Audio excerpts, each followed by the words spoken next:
我还有个朋友没到。好，那就等您朋友到了之后一起点。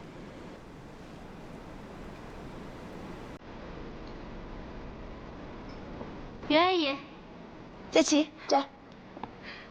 于阿姨，咱们真的好久都没见了。真是，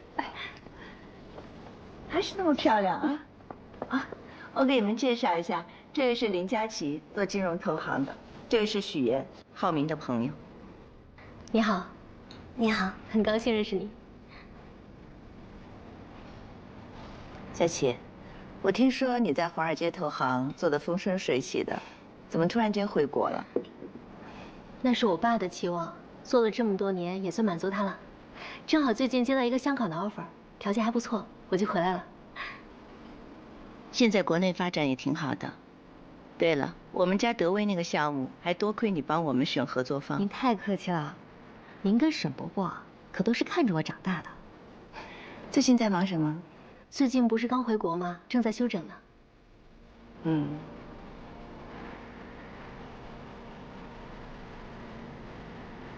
许岩，雨桐是青年律师里的佼佼者，主攻跨境并购和投融资。现在他在家里的律师事务所负责国际业务。嗯。你好，雨桐，前几天我见到你妈妈，说你刚解决了一件跨国公司并购案，做得很漂亮。那我就给自己拉拉票。袁阿姨，您家的跨国业务记得找我哦。那当然，找别人我也不放心。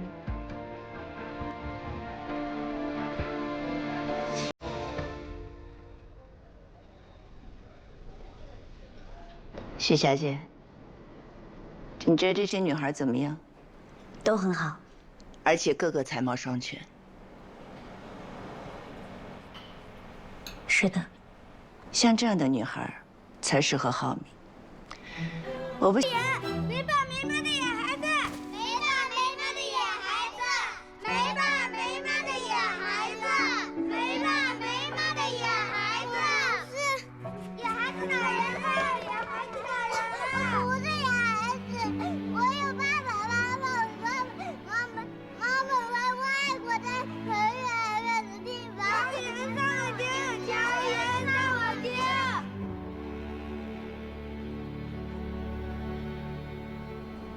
马上和浩明分手，免得自讨难堪。Syracuse University 是我父母在国外任职的学校。他们从小教育我，无论遇到什么样的环境，教养和风度是基本的礼貌。只是我没有想到，在您看来时，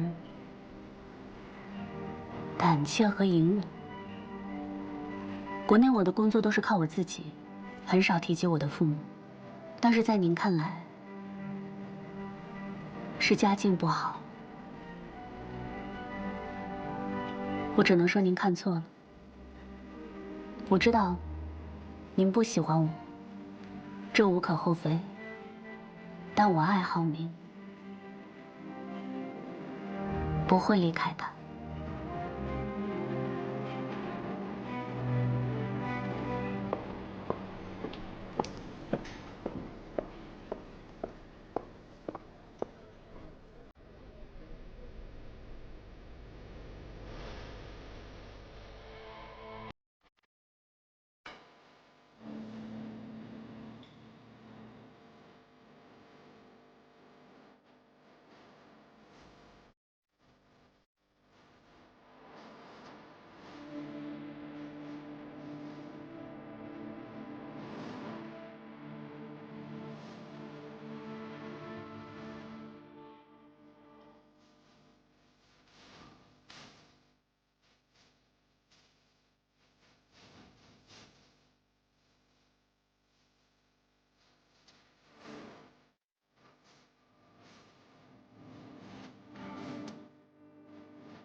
赵露思与陈伟霆携手主演的新剧《许我耀眼》刚开播便冲上热搜，女孩许妍怀揣着对青年才俊沈浩明的倾慕与爱意，一心想要与他携手步入婚姻的殿堂。当第一次与沈浩明的父母见面这个重要时刻，许妍竟做出了一个大胆且惊险的决定，请来2个人假扮自己的父母。谢谢叔叔阿姨愿意把妍妍嫁给我，能够娶到她是我的幸运。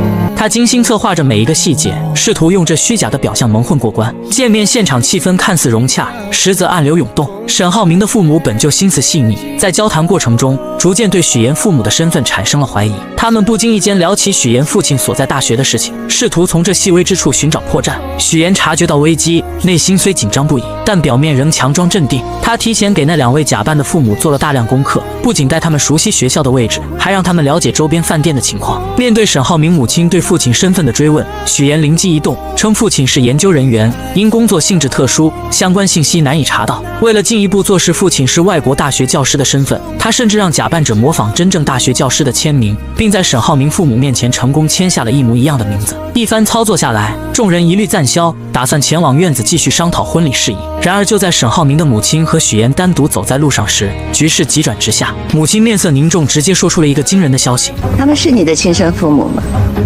感觉你跟父母之间不太熟。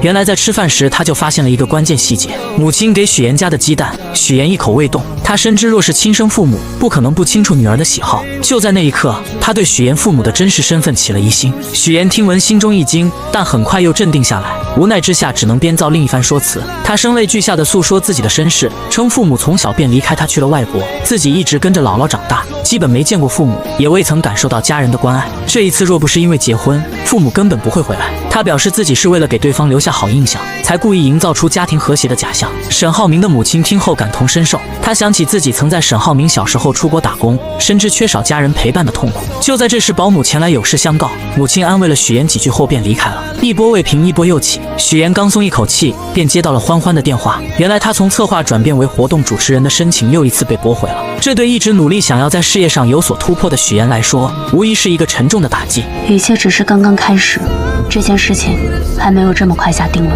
到了晚上，许妍带着那2位父母来到酒店，她神色疲惫却仍强打精神，对他们说只要完成婚礼，任务就算完成。安排好父母后，许妍独自走进电梯，狭小的空间里，她终于卸下了伪装。用谎言构建的人生，我拼尽全力将它筑为堡垒，可是在沙滩上，又怎么会有城堡？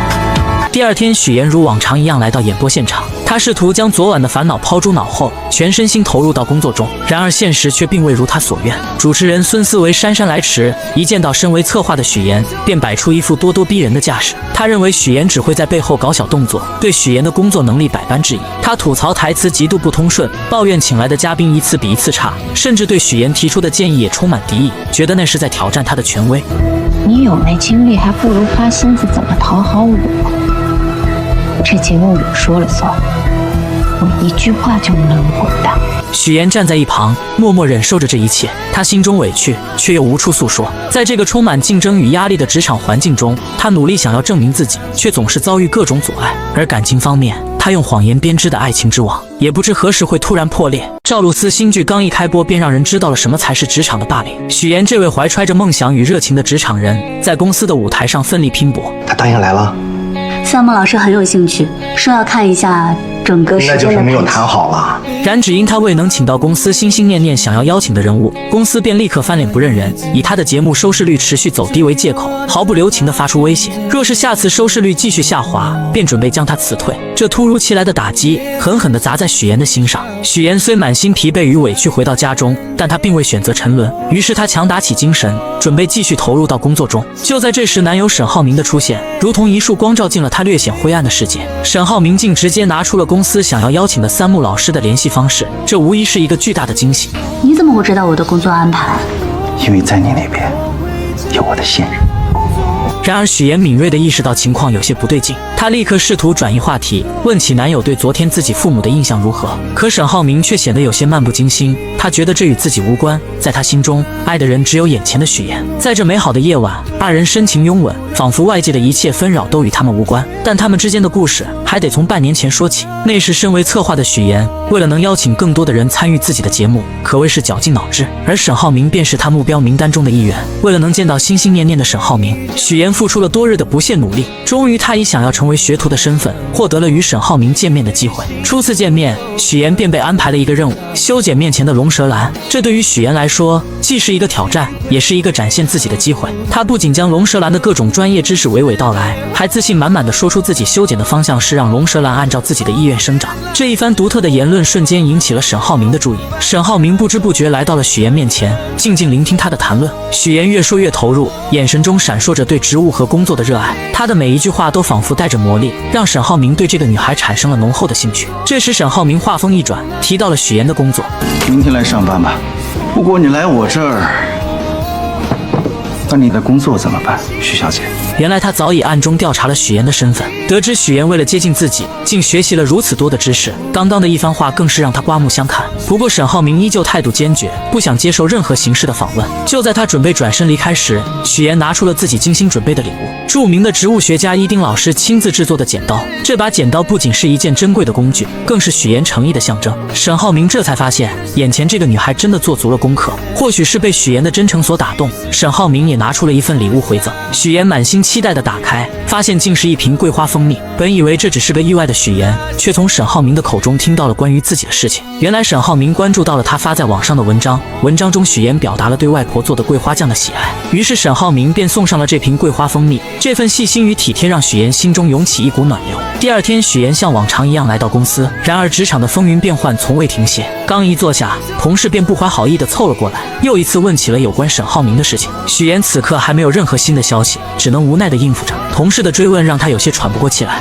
好在同事离开后不久，许岩接到了沈浩明的消息，让他来金达集团找他。这消息让许岩的心情瞬间明亮起来，他精心打扮了一番，怀着期待的心情前往金达集团。然而命运似乎总爱开玩笑，当许岩终于见到日思夜想的沈浩明时，意外却突然降临。由于连日的劳累加上感冒，他的身体早已不堪重负。刚一见到沈浩明，一阵眩晕感便袭来，他眼前一黑，竟直接晕倒在了沈浩明的身上。身为一名普通打工者的许岩来到了沈浩明所在的公司，然而刚刚见到沈浩明的时候，许岩便因连日的劳累与身体的不适，直接晕倒过去。当许岩在医院缓缓睁开双眼，映入眼帘的是沈浩明那略显疲惫却满是关切的脸庞。原来是沈浩明亲自将他送到了医院，生怕许岩有个三长两短。此刻看着正在处理消息的沈浩明，许岩心中满是感动，他轻声说道，想让沈浩明先去忙自己的事情，不必一直守在他身边。是我把你叫出来的，我当然要负责到底了。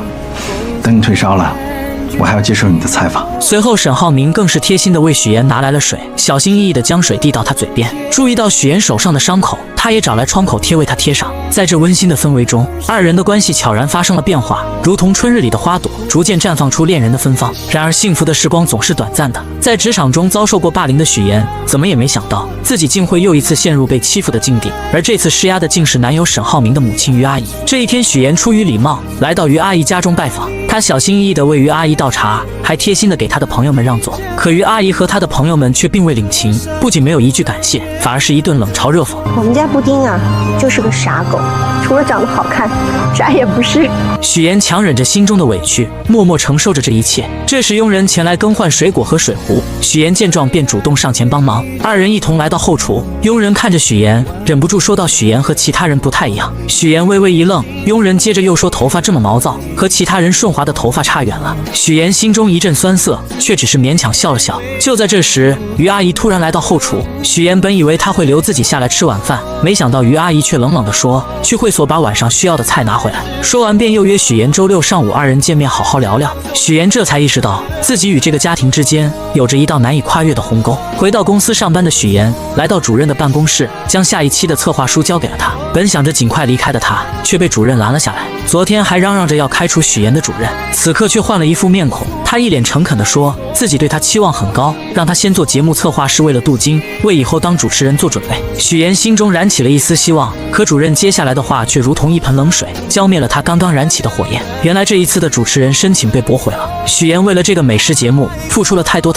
他她不仅自掏腰包，很多时候还要亲自参与节目的制作，从策划到执行，每一个环节都倾注了她的心血。可如今却换来这样的结果，她愤愤地离开了办公室，心中满是失落与不甘。就在这时，许妍接到了于阿姨打来的电话。吃饭的地点跟时间我都发你手机上。好的。许妍为了能够融入这个圈子，便自己前去花钱做了柔顺，希望以更好的形象出现在于阿姨面前。见面的时候，许妍本想着能和于阿姨好好吃顿饭，可没想到到了地方才发现还要等一个朋友。不一会儿，那位朋友来了，于阿姨便和这位朋友开始高谈阔论起来，从专业的金融知识到跨国生意，他们聊得热火朝天，完全忽略了许妍的存在。好不容易等那位朋友离开了，于阿姨才慢悠悠地说出了自己请许妍来的真实目的。虽然你的形象和学历都很优秀，工作也不错，但是你的家境不太好吧？他认为许妍面对所有的事情都不会生气，一次又一次地探索许妍的底线，觉得许妍过于隐忍，不适合自己的儿子。听到这些话，许妍的心中五味杂陈，她的思绪不由自主地飘回到了小时候。那时候，她因为没有父母在身边，被别人欺负，被骂是没有父母的野孩子。我是野孩子，我有爸爸妈妈在外国，在很远的地方。他只能默默忍受，把所有的委屈都咽进肚子里。如今面对于阿姨的刁难，他仿佛又回到了那个无助的童年。Syracuse University 是我父母在国外任职的学校，他们从小教育我，无论遇到什么样的环境，教养和风度是基本的礼貌。只是我没有想到，在您看来是胆怯和隐忍。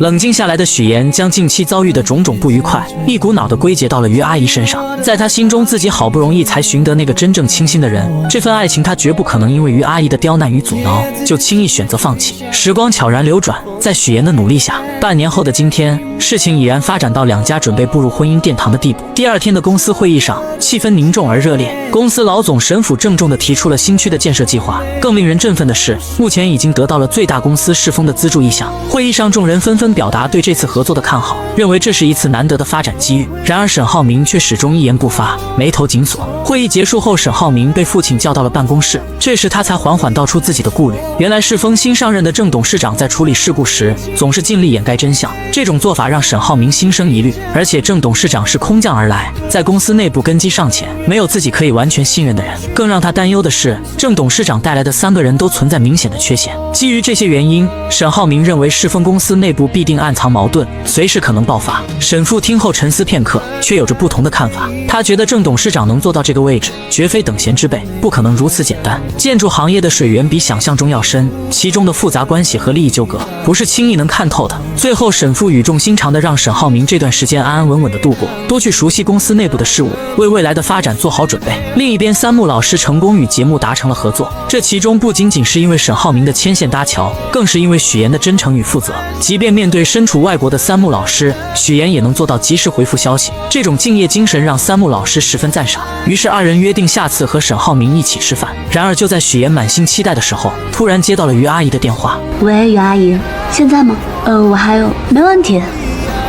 你把地址发给我。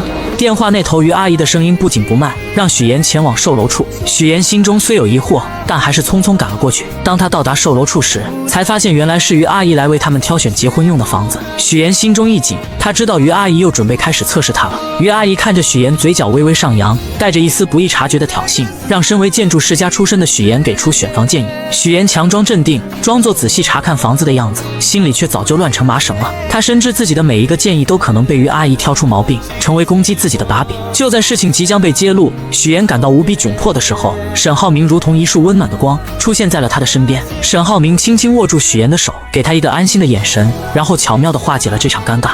如果没什么事，我跟我女朋友约会去了啊。随后二人来到沈浩明的职务室内，这里绿意盎然，沈浩明亲自为许妍做套口。在温馨的氛围中，他向许妍说起自己喜欢龙舌兰的原因。在他眼中，龙舌兰有着顽强的生命力，他积蓄力量，一生只爆发一次，这种美好让他深深着迷。说着，沈浩明拿出了自己精心准备的手表送给许妍。他提到许妍为了争取成为主持人，付出了无数的努力，而此时的主持人却经常去自己妈妈那里告状，试图阻止许妍的发展。许妍听着沈浩明的话，心中五味杂陈，既有对未来的憧憬，也有对眼前困难的担忧。但在这短暂的时光里，二人在职务室内享受着这份宁静与美好。第二天，许妍带着一条奢侈品的围巾，满心欢喜地前去送给婆婆于阿姨。他以为这份精心挑选的礼物能够得到于阿姨的认可，拉近彼此的距离。然而现实却再次给了他沉重的一击。于阿姨看着围巾，脸上没有一丝喜悦。虽然围巾的品质很好，但款式却根本不符合她的喜好。许妍看着于阿姨冷漠的表情，心中一阵失落。她这才深刻地意识到，要真正融入这个圈子，成为其中一员，是何等的艰难。为了能尽快融入那个看似光鲜却难以接近的富婆圈子，许妍绞尽脑汁，最终把目光投向了家中的女佣。她觉得从女佣这里或许能打开一条融入圈子的捷径。许妍拉着女佣一同前往超市，在超市的货架间穿梭时，女佣像是打开了话匣子，不经意间说起曾经沈浩明也带过一个女朋友回家。可那个女孩在于阿姨的小圈子里并不讨喜，各种表现都没能入于阿姨的眼，最终被于阿姨毫不留情地否决了。许妍听着瞬间明白过来，于阿姨他们根本就没有真正接受自己，之前的种种不过是表面的敷衍。但她没有气馁，反而暗暗下定决心要主动出击，想尽办法融入这个圈子。第二天，许妍精心打扮后，和于阿姨等人来到了网球场。其实她对网球一窍不通，但为了能融入这个圈子，她还是硬着头皮来了。看着于阿姨他们在球场上挥洒自如，许妍只能在旁边干着急。不过她很会察言观色，在于阿姨他们休息的时候，主动跑过去帮他们捡起散落在地上的网球。这时于阿姨看着许妍，开口说起许妍家中的事情，语气中带着一丝审视。都是知识分子，在国外很多年了。他父亲在雪城大学当教授，但似乎也认可许妍家庭条件符合自己的要求。于阿姨的朋友在一旁观察着许妍捡球的举动，眼中闪过一丝赞赏，觉得许妍是个有修养的人，各方面都很符合他们的眼光。然而就在气氛逐渐融洽的时候，一群朋友前来寒暄，各种奉承的话不绝于耳。大家沉浸在这虚假的热闹中，脸上都挂着虚伪的笑容。突然曲总的出现打破了这场闹剧，众人像是被施了魔法一般，目光瞬间都落在了曲总身上，然后匆匆围了上去，如同众星捧月一般。许妍站在一旁静静观察着这一切，她从美玲姐口中了解到，原来曲总是南山资本老总的妻子，众人这么追捧她，无非是希望能够从她那里获得更多的资源。许妍心中一动，她知道如果能和曲总搭上关系，自己在这个圈子里的地位必定会逐渐上升。经过一番打听后，许妍得知曲总喜欢昆曲，而且还要举办昆曲大赛，这无疑是一个绝佳的机会。许妍立刻来到舞房寻找曲总的身影，终于在舞蹈房中，她看到了正在练习昆曲的曲总。此时的曲总正被水袖花困扰，一次次地尝试，却始终没办法学会。许妍知道这是自己表现的好时机，她赶忙请来老师帮助自己学习水袖花。可老师告诉她，最快学会流水袖也需要1个月的时间。1个月对于急于融入圈子的许妍来说太漫长了，但她没有退缩，开始了日复一日的刻苦练习。无论是在家里还是在演播室，只要一有空闲时间，许妍就会练习。她的手臂因为长时间的挥动而酸痛不已，但她始终没有放弃。终于在日复一日的坚持下，许妍成功学会了流水袖。她的努力没有白费，日复一日的坚持也让曲总注意到了她。曲总对这个勤奋又执着的女孩产生了兴趣，主动和许妍搭上了话。许妍心中暗喜，她知道自己的计划初见成效。为了能在这个圈子里立足，许妍开始用谎言编织自己的周围。真好，谢谢。我听老师说你才开始学啊？我是小时候就喜欢，小时候就觉得好看，长大了才品出了其中的韵味，才来专门学一学。这时曲总说起自己发起了一场昆曲大赛，并邀请许妍也来参加。在舞蹈房中，许妍和曲总开始相互练习流水袖。许妍看着曲总认真的模样，心中暗自得意，觉得自己的计划已经成功了一半。然而就在这时，曲总接了一通电话，原来是他儿子关于入学莱茵国际学校的事情。电话那头的声音让曲总的脸色变得有些凝重。等电话结束后，许妍为了进一步拉近和曲总的关系，说起了自己是节目主持人的事情。我们打算邀请一些各行各业有影响力的女性来参与。抱歉，我还有别的事儿，先走了。可他没想到，这句话却让曲总的脸色瞬间冷了下来，两人之间的气氛变得有些尴尬，最终不欢而别。但许妍并没有因此而放弃，她思来想去，竟然直接找到了美玲姐。她向美玲姐说起曲总会参加自己的节目，还描绘了一幅如果节目能请来更多人，将会多么精彩的蓝图。她希望美玲姐能够利用自己的人脉，帮助自己请来更多的人，让节目更加火爆，也让自己在这个富婆圈子里站稳脚跟。在复杂的人际关系网中，许妍深刻领悟到一个道理，只有拥有一定的资源，才能让他人真正重视自己。凭借着曲总的名声，许妍成功吸引了主任的重点关注，主任对许妍的能力和潜力有了新的认识，这为许妍后续的计划提供了有力支持。许妍敏锐地察觉到节目转型的契机，她决定改变节目的方向，从原本邀请明星参与，转变为邀请各行各业有影响力的人。她认为这样的转变不仅能提升节目的深度和内涵，还能为自己积累更广泛的人脉资源。就在这个关键时刻，许妍鼓起勇气提出了自己的请求。我转主持人的申请，麻烦您再提交一次。我给你这个机会，放手做去吧。为了确保计划顺利实施，许妍早早地来到舞蹈房等待曲总。她深知曲总一开始并不想参加节目，但他早有准备。当他拿出精心准备的嘉宾名单时，曲总才恍然大悟，原来许妍举办的这次节目是专门为他量身打造的。名单中不仅有莱茵国际学校的校董，还有其他各行各业的精英人士。许妍心里清楚，对于这些富婆来说，结识有影响力的人并不难，但通过节目自然而然地成为朋友，建立起深厚的情谊，才是对他们百利而无一害的事情。许妍趁热打铁，进一步阐述自己的计划。他表示会为曲总准备专门的昆曲展示节目，借助节目的影响力，将昆曲这一传统文化艺术更好地宣传出去。同时，他还主动提出可以亲自为曲总主持这次昆曲节目，展现自己的专业能力和诚意。这一系列精心设计的条件，终于打动了曲总。曲总权衡利弊后，决定参加这次活动。活动当天，现场气氛热烈非凡。许妍凭借出色的主持能力，将整个活动流程安排得井井有条。节目大获成功，不仅赢得了观众的阵阵掌声，也让许妍在富婆圈中声名鹊起。从此，许妍凭借主持人的身份，拥有了邀请这些富婆上电视的权利。她巧妙地利用这个机会，帮助富婆们促进彼此之间的关系，为他们牵线搭桥，谈成合作。渐渐的，众人对许妍举办的这次活动产生了浓厚的兴趣。许妍更是看准时机，以于阿姨的身份邀请其他2位客人前去节目做客。下一期的家宴节目，曲总还是会去的。不知道马阿姨、孟阿姨有没有时间？于阿姨说了，特意为2位留了名额。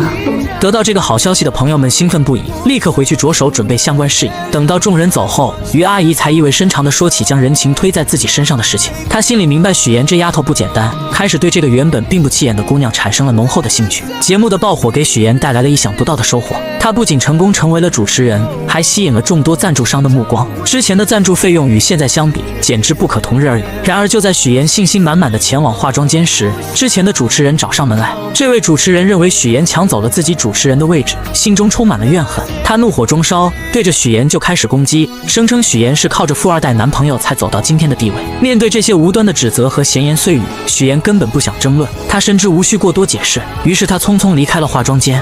他刚进来的时候，我明明记得说他家里只有一个老婆。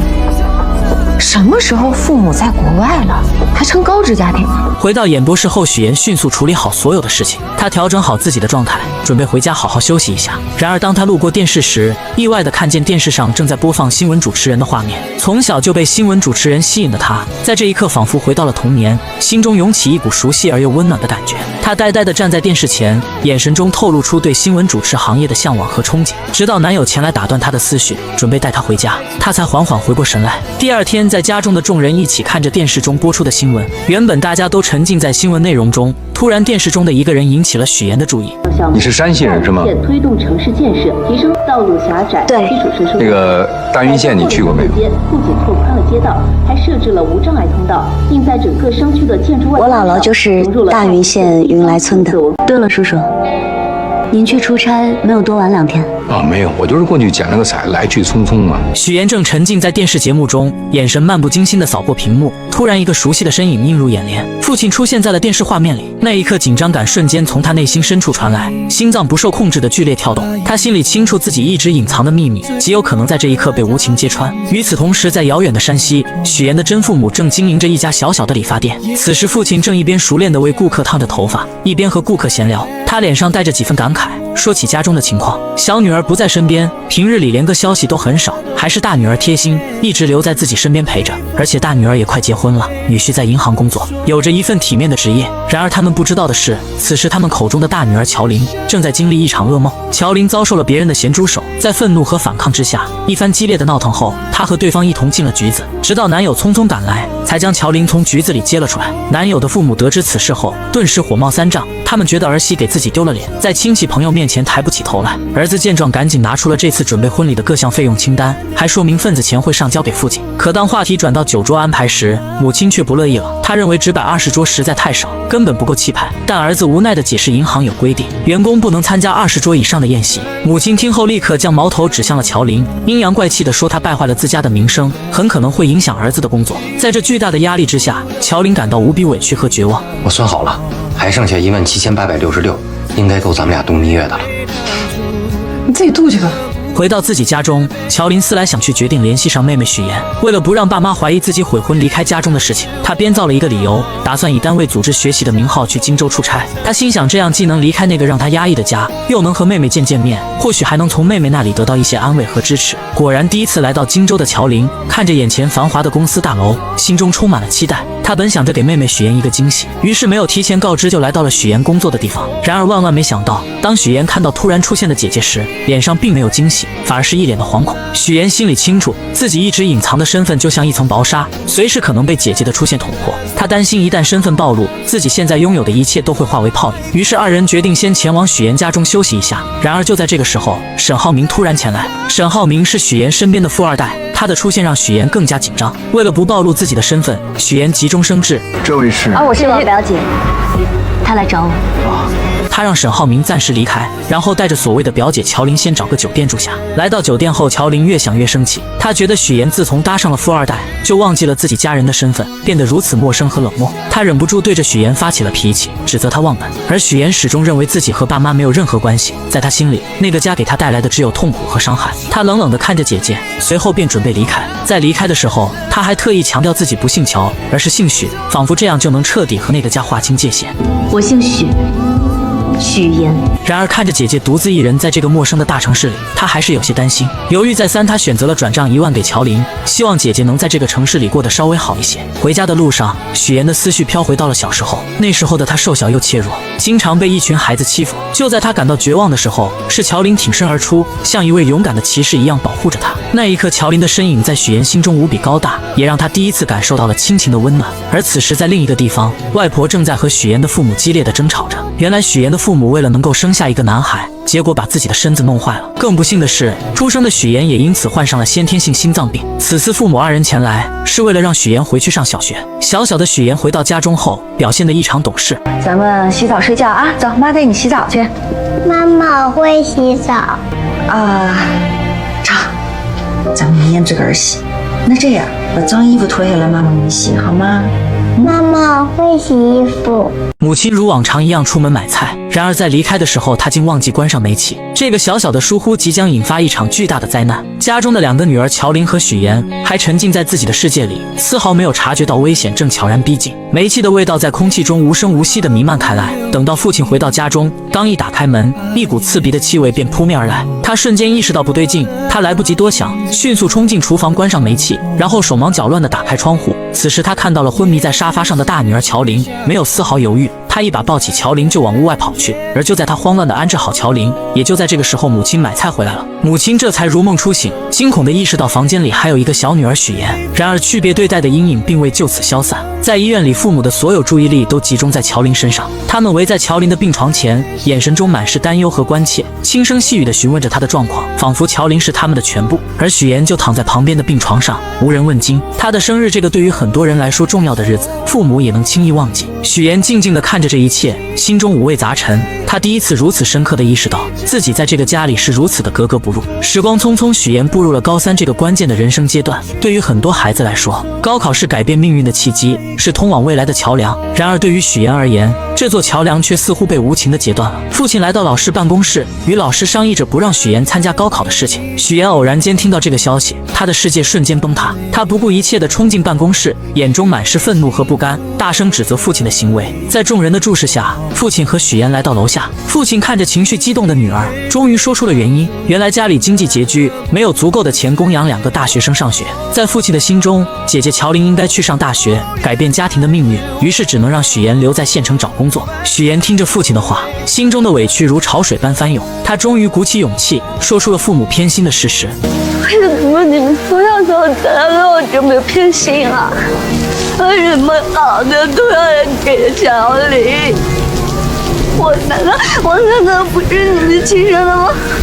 他声泪俱下地诉说着这些年来自己所遭受的不公平对待，每一个字都饱含着他的痛苦和无奈。然而父亲却依然固执地认为自己只要将女儿抚养长大就已经尽到了责任。他看着女儿倔强的样子，心中的怒火也渐渐升腾起来。在情绪的冲动下，他忍不住扇了许妍一巴掌。这一巴掌狠狠地击在了许妍的心上，也彻底断绝了2人之间的父女情分。许妍哭着一路狂奔，回到了外婆的家中。外婆看到许妍满脸的泪水和红肿的的脸颊，心疼不已，紧紧地将她抱住，给了她一个温暖而安全的港湾。许妍一路回想着以前发生的种种事情，那些被偏爱的瞬间。就在这时，沈浩明的电话打了过来。电话那头，沈浩明的声音带着一丝神秘，邀请许妍来自己的工作室。许妍怀着好奇的心情来到了工作室。工作室里，一株已经有16年的龙舌兰吸引了许妍的目光。沈浩明告诉许妍，他觉得今晚很可能是这株龙舌兰开花的时刻。许妍静静地凝视着这株龙舌兰，心中涌起一股莫名的共鸣。龙舌兰一辈子都在默默地汲取养分，它扎根于土壤，努力生长，就是为了能在最后的时刻开出一朵绚烂的花。这境地让许妍不禁想起了自己的处境，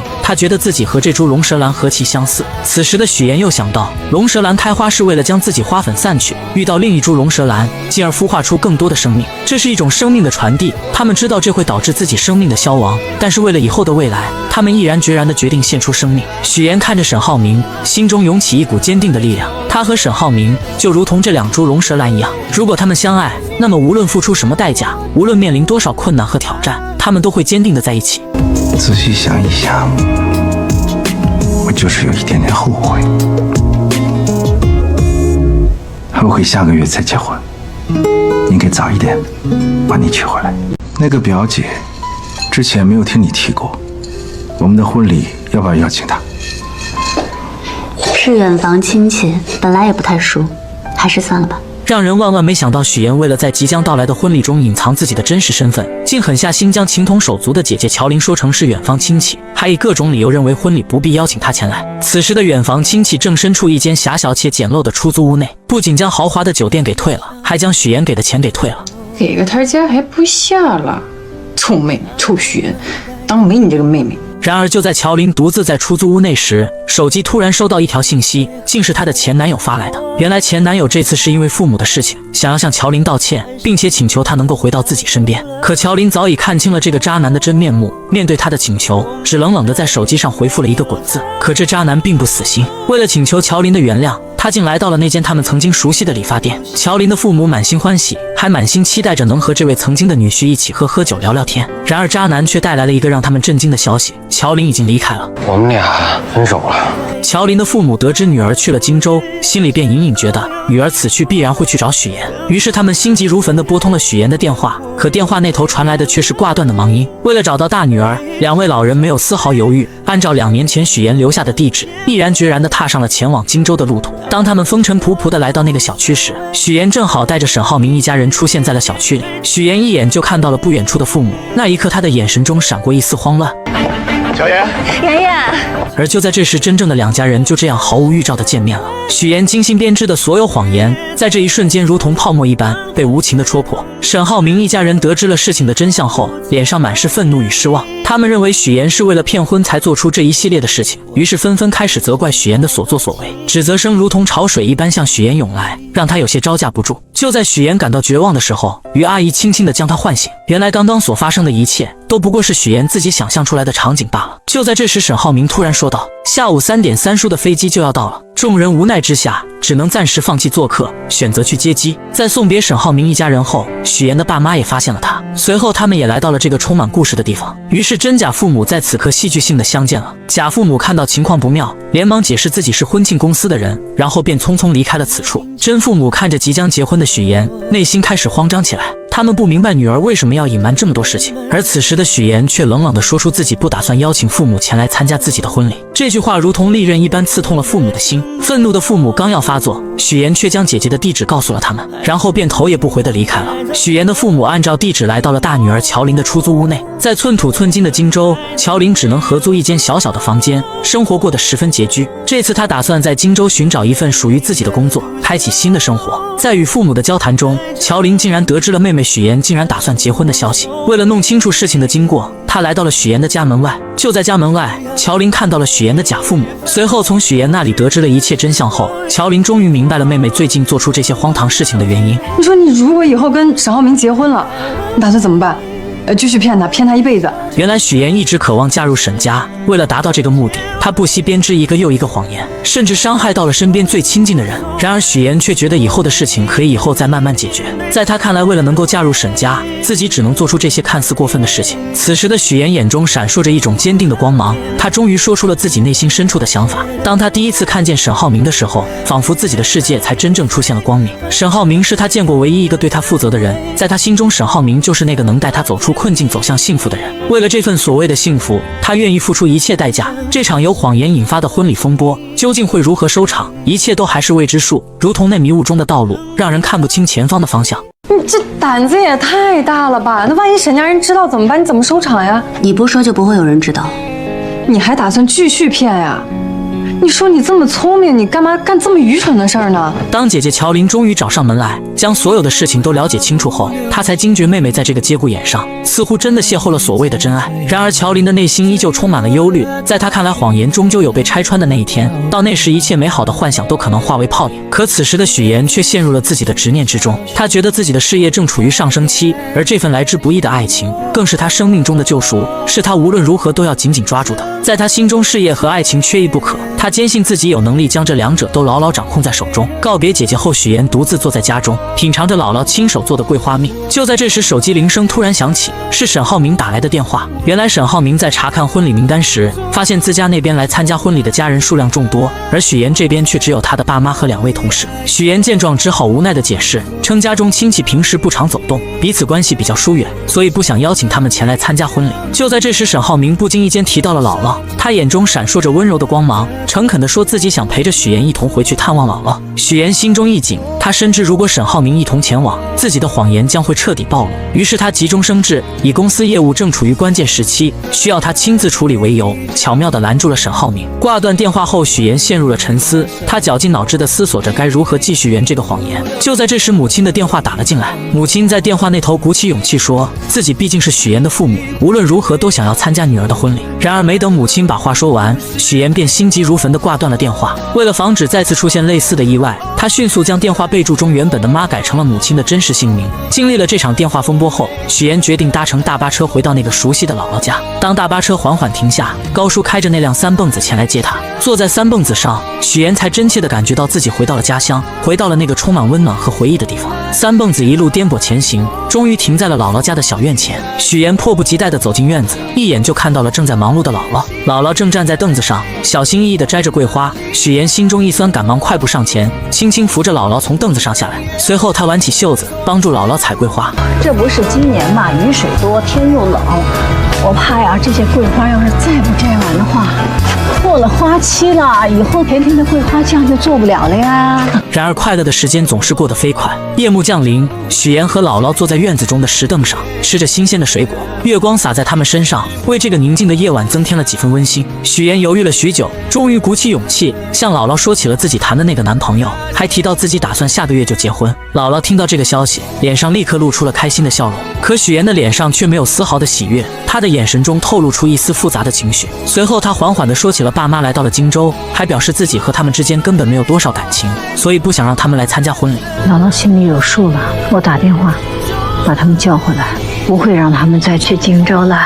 姥姥看着自己一手带大的许妍，她原本打算把许妍的婚礼办得漂漂亮亮的，让所有人都看到她的幸福。然而许妍却委婉地说起路途太远了，不希望姥姥太折腾。可听到许妍这样说，她知道许妍有自己的难处，于是姥姥便说起自己不想去了，并让她以后带来结婚照片就行。那一夜对于许妍和姥姥来说都是一场揪心的夜晚。当许妍将剩下的水果放进冰箱时，意外地看到了冰箱中满满的都是姥姥亲手做的桂花蜜。那一瓶瓶桂花蜜仿佛是姥姥对她无声的爱。许妍再也忍不住了，泪水夺眶而出，顺着脸颊滑落。对姥姥的感情在这一刻终于彻底爆发，那些被她压抑在心底的思念和愧疚，如同决堤的洪水一般汹涌而出。我一定会接你到荆州去的。就像吹来的我一定会让你过上好日子。许妍自幼便在姥姥的悉心照料下长大，内心中对姥姥的情感也格外深厚。当她独自坐上返回荆州的大巴车，而她的思绪却不由自主地飘回到了那些与姥姥共度的珍贵时光。小时候每一次生日回到姥姥家，姥姥早早的就为她准备了香甜的生日蛋糕，让年幼的许妍满心欢喜。也就是在那个时候，姥姥语重心长地对许妍说，一定要努力学习，将来考上好大学，离开这个偏远的地方，去见识更广阔的世界。姥姥的话语也成功照亮了许妍前行的道路。许妍没有辜负姥姥的期望，她凭借着自己的努力和坚持，成功考入了荆州传播大学新闻传播学院。当她收到录取通知书的那一刻，激动与喜悦涌上心头，她第一时间就想到了姥姥，想要与她分享这份来之不易的喜悦。为了让许妍能够在大学里过上美好的校园生活，姥姥毫不犹豫地拿出了自己的银行卡交给许妍。那一张小小的银行卡承载着姥姥无尽的爱与关怀。也就是从那一刻起，许妍暗暗下定决心，将来一定要让姥姥过上幸福美好的生活。在大学期间，许妍不仅在学业上刻苦钻研，还利用课余时间做各种兼职。她穿上厚重的玩偶服，穿梭在餐厅的各个角落，还凭借着自己的学识当起了家教老师。而她省吃俭用，将剩下的钱寄回去给姥姥，只为报答姥姥曾经的养育之恩。回到荆州后，许妍的生活又迎来了新的变化。刚与她见面的沈浩明满心欢喜地送给她一颗20克拉的大钻戒。此时的许妍心中五味杂陈，她深知自己曾经为了某些目的撒下了谎言，如今必须要靠自己的力量去弥补那些过失，去报答那些自己对不起的人。第二天，沈浩明来到公司，意外地见到了一个老朋友方磊。陈总好，我叫方雷，接下来为您汇报178号地的风险评估报告。方磊身着干练的职业装出现在沈浩明面前，随后他开始有条不紊地给沈浩明介绍对于本次竞拍土地的看法。他的见解独到而深刻，让沈浩明不禁对他刮目相看。下班之后，沈浩明特意找上了方磊，他心中充满了好奇，便问起方磊为何一声不响地回国并来到自己的公司。方磊嘴角微微上扬，打趣地回绝了这个问题。接着他拿出了一张曾经大学时期沈浩明送给自己的衣服照片。你大二的时候在皮划艇大学生联赛上赢得了这件奖品，我说喜欢，你二话不说就送给我了，我超级开心。然而他们二人的举动却被一旁的许妍看得一清二楚。许妍发信息告诉沈浩明自己已经到楼下了。接到信息的沈浩明下意识地向方磊展示起手中的戒指，语气坚定地说自己准备结婚了，还表示有机会会介绍给他认识。说完他便匆匆告别了这位老同学。但很快许妍和方磊便迎来了再次见面的机会。许妍打听到方磊在学做菜，便也来到了厨房之中。他装作不经意的样子，说起二人似乎在金达集团见过。方磊微微一愣，随即露出了礼貌的微笑。你好，我是许妍。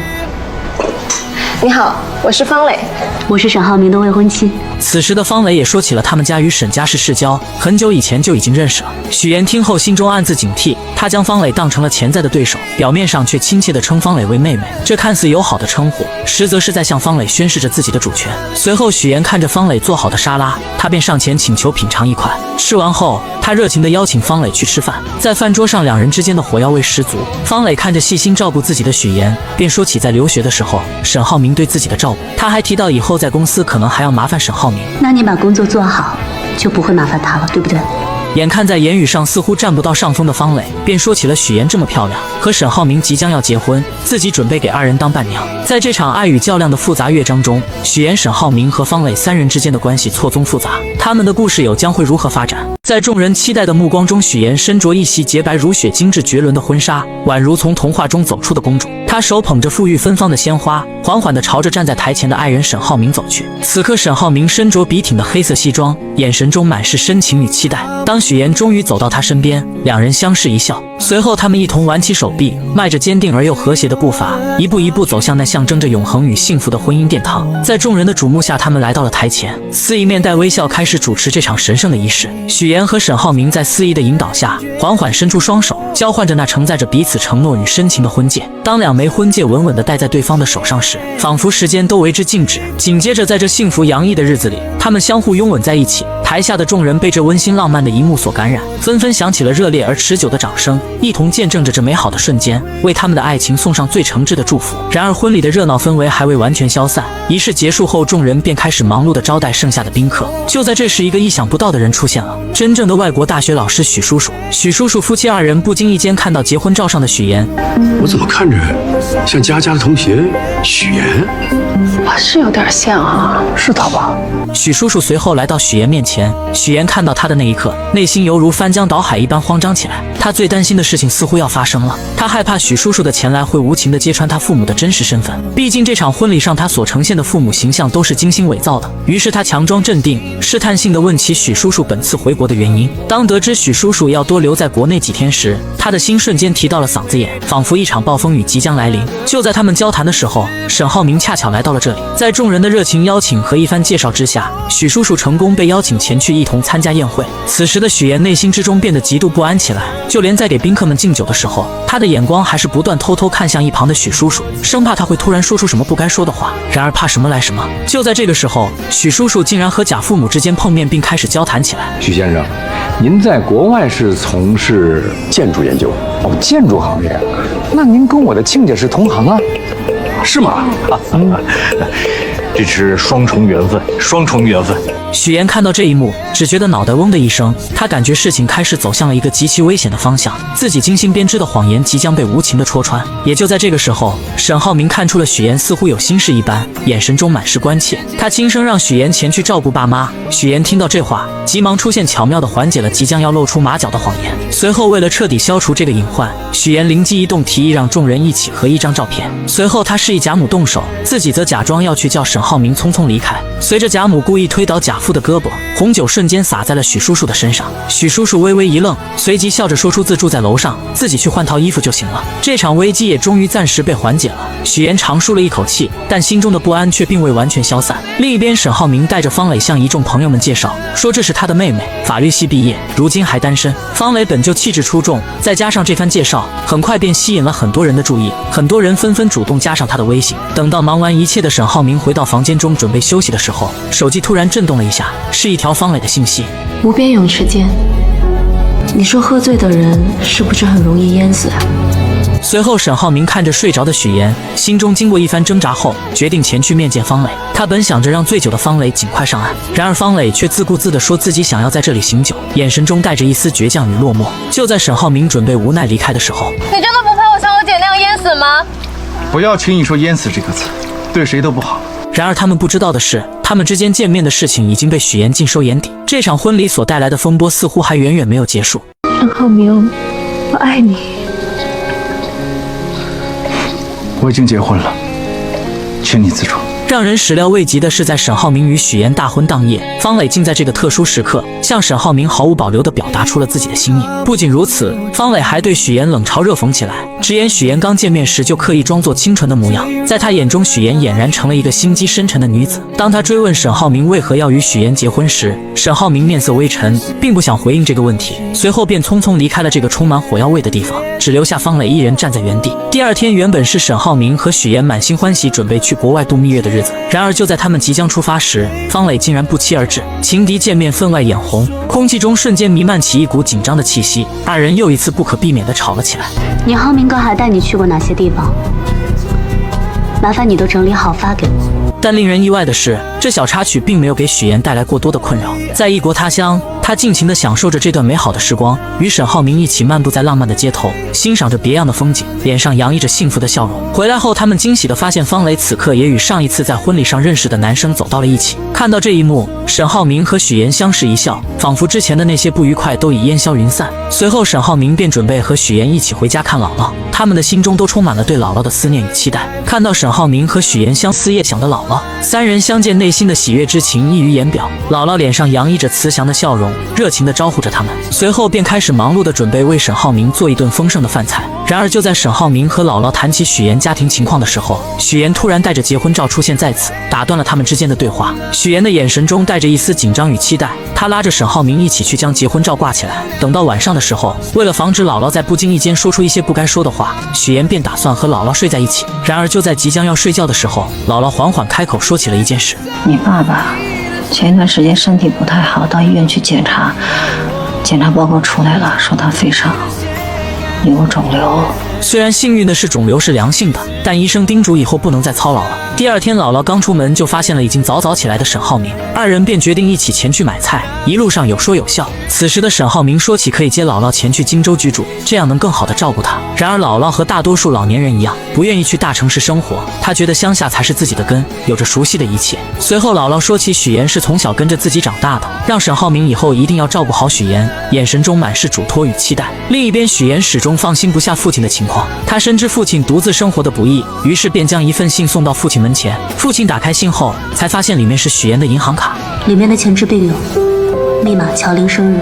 然而回到荆州的许岩和沈浩明并没有闲着，二人一起来到了一处古色古香的四合院内，阳光透过树叶的缝隙洒在青石板上。就在许岩正在欣赏着四合院的时候，突然沈浩明说出了一件让他震惊不已的事情，原来这间四合院已经属于许岩了。沈浩明考虑到许岩想要成为新闻主持人，而这个职业必须要结交广泛的人脉，于是便精心策划，让许岩利用四合院去结交更多的人，为他的事业助力。随后来到房间中的沈浩明还贴心地为许岩量起了身高，动作轻柔而又充满爱意，仿佛这是为许岩弥补小时候缺失的经历，让他感受到被宠爱被呵护的温暖。在这个充满爱的家里，许岩和沈浩明的未来正如同这四合院中的阳光一般明亮而又充满希望，他们将携手共同书写属于他们的幸福篇章。谁也未曾料到，来到荆州后干起化妆品推销员的乔林，竟然意外地遇上了自己大学时期暗恋的同学于一鸣。刹那间，乔林心中涌起一阵惊喜。然而就在他刚要迈出步伐追上去的时候，舍友突然冒了出来将他拦住。我要试妍妍。哦，原来舍友是来试用化妆品的。乔林心中虽有些无奈，但还是热情地接待起来。可谁能想到舍友这一试用，便耽搁了乔林大量时间，而且最终一个化妆品也没买。乔林无奈之下只好拿出规定，告知舍友一个人一周只能试用6次化妆品。没想到舍友不但不理解，反而声称之前没这个规定，还警告乔林小心自己投诉他。说完便匆匆离开了，留下乔林呆愣在原地。下班后，乔林拖着疲惫的身躯回到出租屋，刚进门就意外听到了舍友在打电话。你们别舍不得花啊，早上吃几个鸡蛋都算来算去能几个钱呀？好，知道你能赚，但是自己要照顾好自己啊。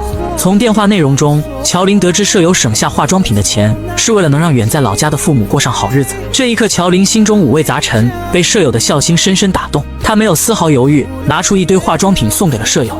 这些都是你试过的试用装，我带了点新的回来给你，以后你就自己在家画吧，别去柜台麻烦我了啊。你老去柜台麻烦我，我就净得伺候你了，我怎么赚钱呀？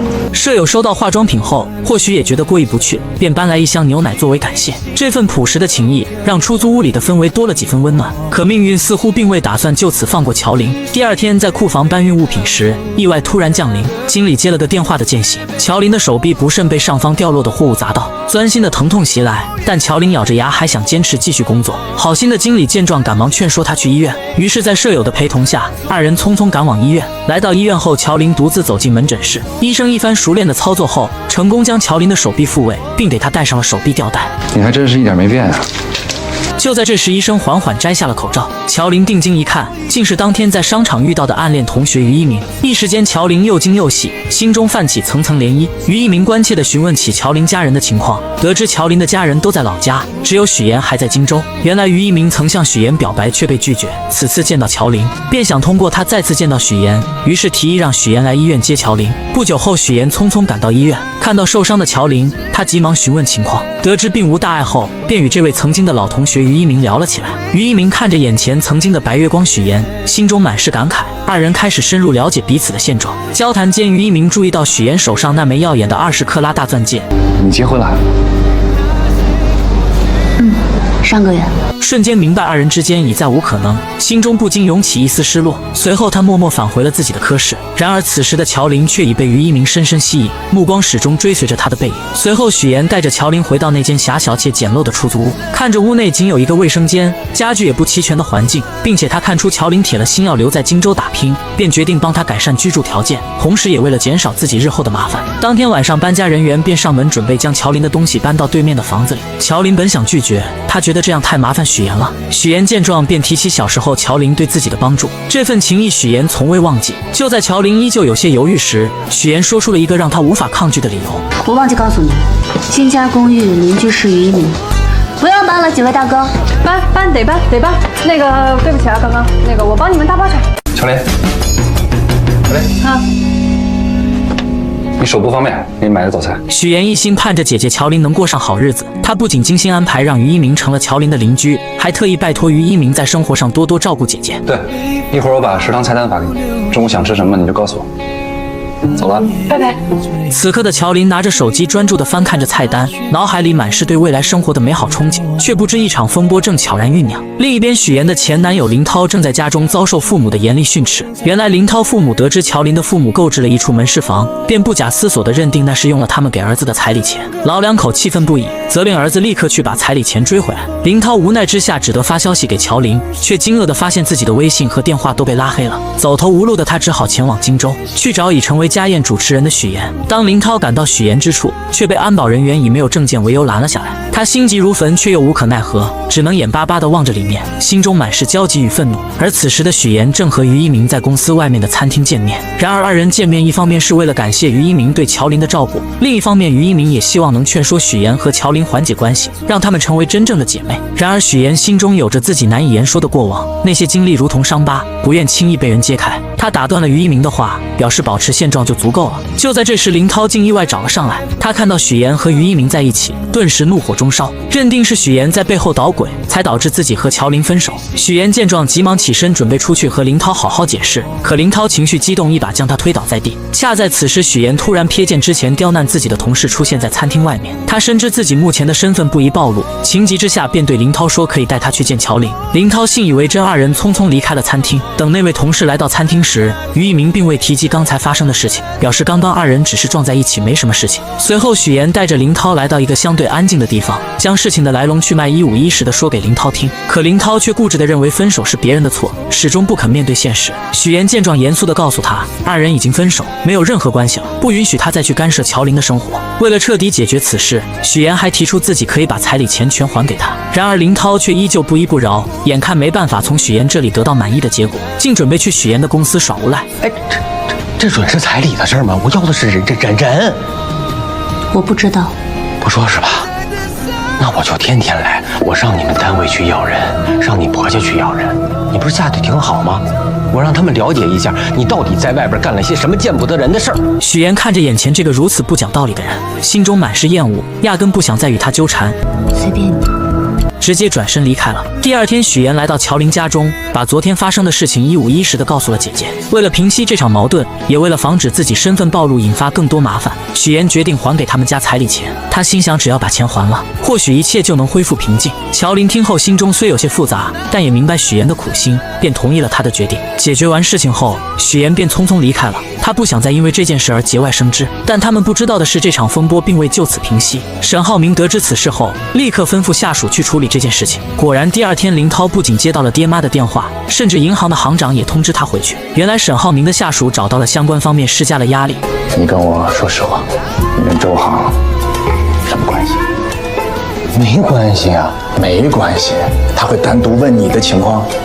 等到这场闹剧终于暂时画上了句号，许妍经过这一番折腾，心中感慨万千。她看着身边一直默默支持自己的沈浩明，心中满是温暖与安心。经历了这么多风风雨雨，她越发珍惜和沈浩明在一起的时光。二人也继续过上了他们甜蜜而美好的生活。别吞吞吐吐，说。黄总说你是太子爷。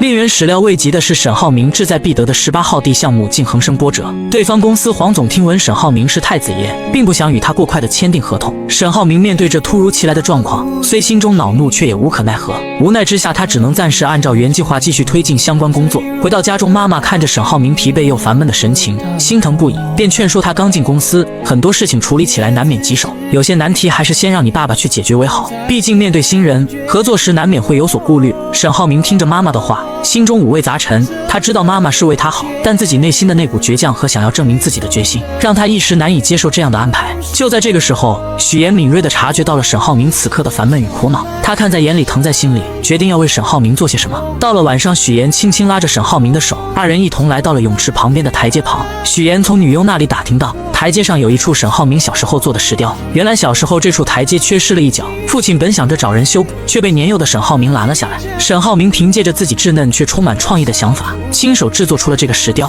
此刻在柔和的月光下，许岩看着石雕上面有一只小熊和一扇窗户，他意识到这只小熊就如同小时候的沈浩明，躲在房间中。虽然内心可能充满了孤单与无助，但他却总是把所有的不开心都深埋在心底，只展现出开心快乐的一面给外人看。所以我就给他安了一盏小灯，希望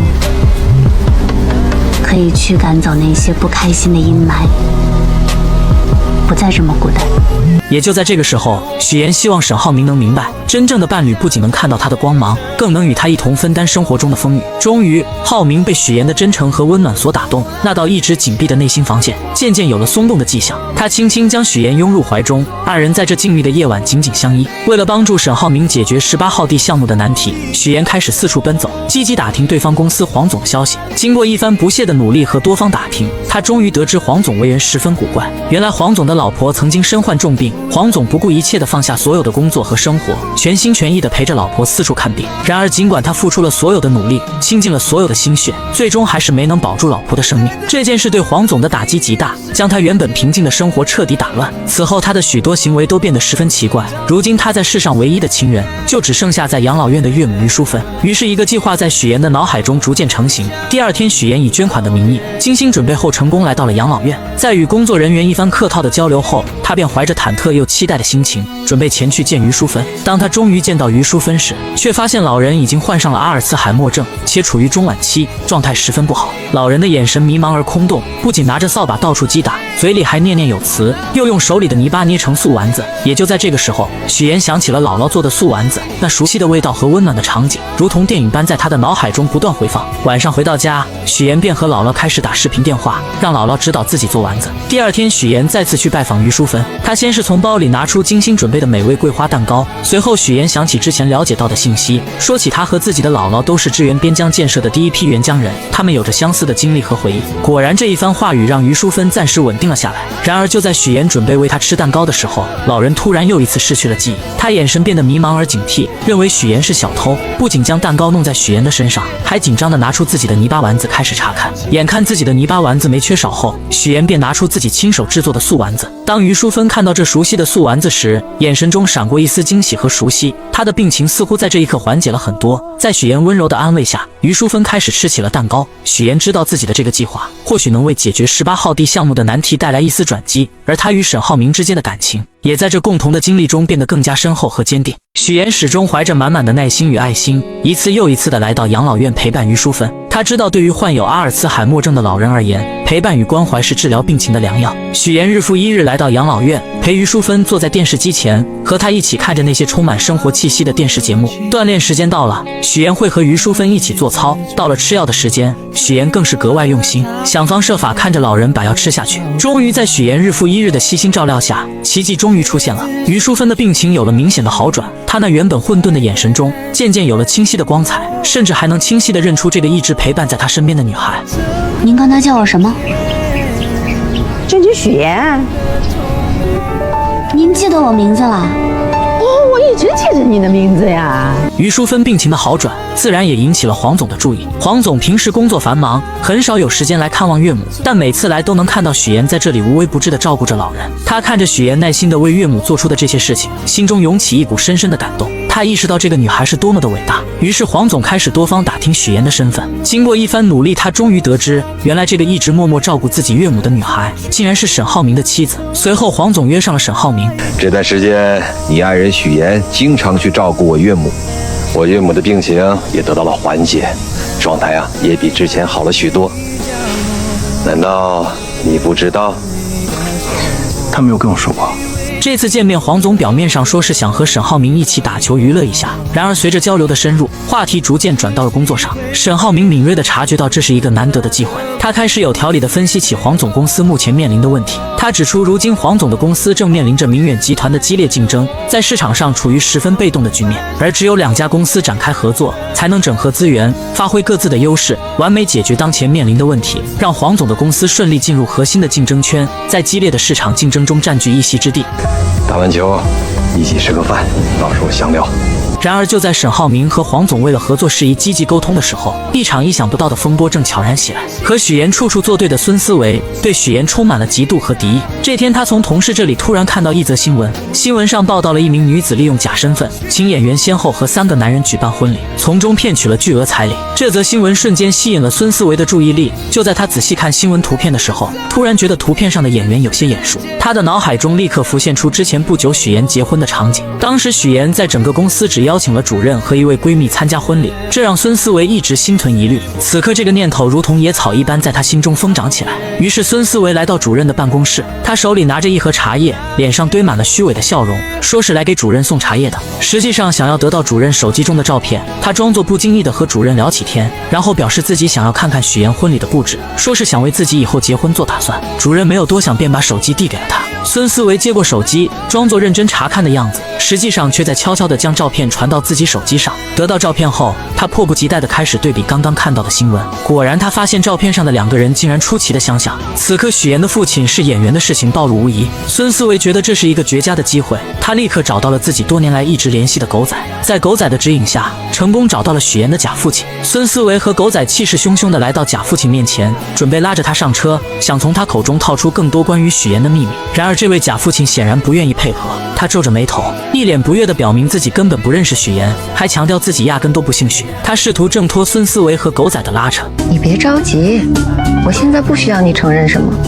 我们既然能找到你呢，肯定就不是毫无根据的喽。合作一下吧。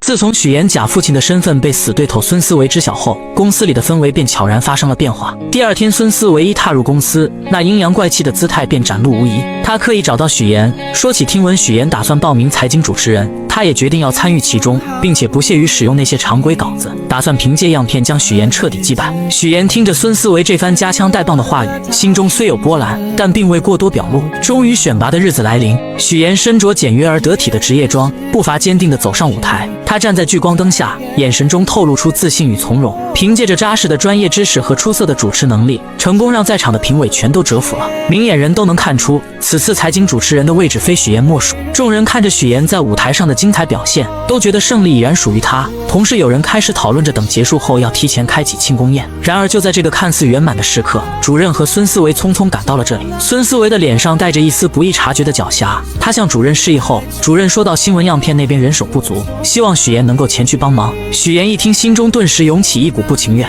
他刚想开口拒绝，可主任却一脸严肃地强调同事之间帮助是正常的。许岩无奈只好跟着他们前往节目现场。当许岩来到节目现场时，眼前的画面让他瞬间愣住了。屏幕上正播放着请演员骗婚的新闻，而更让他意想不到的是，孙思维竟然将他的假父亲也请到了台上。许岩的心猛地一紧，周围的空气都变得凝重起来。